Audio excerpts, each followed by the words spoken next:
Tem uma história muito doida que tem muito a ver com isso. Eu tô lendo um livro, eu já sabia da história desse cara, mas eu tô lendo um livro que eu também não lembro o nome, que eu comecei a ler ele hoje, no avião. Acho que é a Psicologia Financeira, alguma coisa assim. Que é de um cara que escreveu pro Motley Fool, que é um site lá dos Estados Unidos que fala de investimentos. E aí ele começa o livro contando duas histórias, né? E ele fala que isso só acontece em investimentos. Mas vamos lá, qual que é a história? A história é um cara, ele era CEO de um hedge fund lá nos Estados Unidos, tinha um salário gigantesco.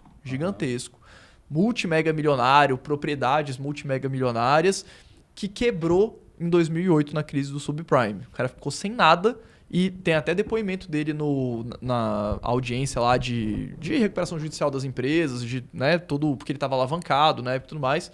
E o cara falando que ele não tinha renda, não conseguia ter renda nenhuma. E aí esse é um exemplo. O cara era formado em Harvard, tinha lá um monte de certificação, enfim.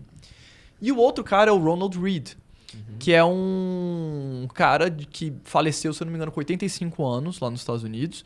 E ele simplesmente era mecânico, trabalhou durante muito tempo da vida dele numa mecânica num posto de gasolina.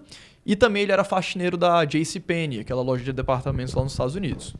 E aí quando o cara morreu, ele morava numa casinha simples lá, ele e a mulher dele, né? Tinha lá 2 enteados.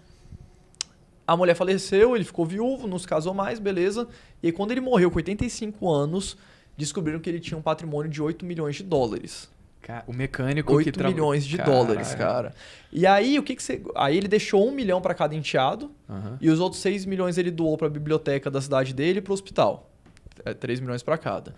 E o patrimônio dele eram, tipo assim, 8 ações. Ele tinha ação do Walgreens, da CVS, que é uma farmácia, né, lá nos Estados Unidos. Walgreens é farmácia também.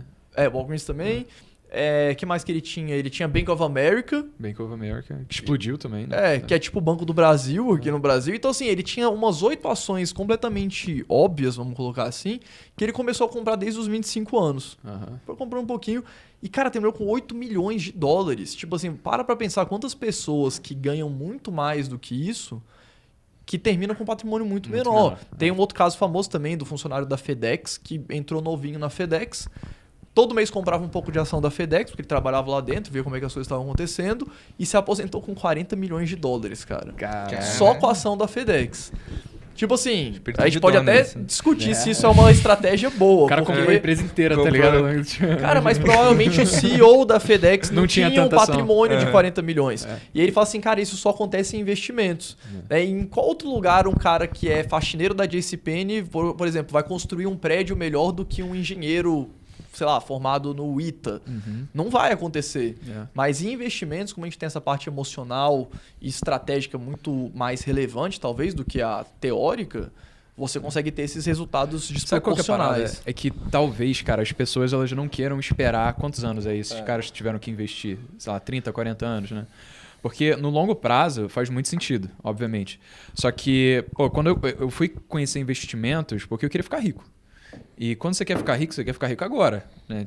E, na juventude imediatista, onde a gente quer as coisas muito rápidas, a gente está acostumado a ter tudo na ponta da nossa mão, a gente se deparar com opções, no meu caso foram opções binárias, inclusive eu e Renan, numa época a gente começou a fazer planilha para ver estatisticamente a nossa probabilidade de risco-retorno para que a gente conseguisse ficar rico antes de falir, tá ligado? Pra mim era perfeito o plano. Havia dar errado, tá ligado?